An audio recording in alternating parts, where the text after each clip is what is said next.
मैं ये जुमले जरूर कहता हूँ, ये कहने जरूरी हो गए हैं कि जब मिर्जा गुलाम अहमद कादियानी ने नबूवत का झूठा दावा किया, पूरा हिंदुस्तान मौलवी और पीरों से भरा हुआ था।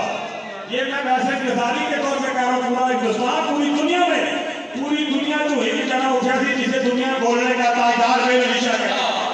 ये जितनी तहरीकें उठी हैं, ताजदार घोड़ा के कदमों के पास उठी हैं।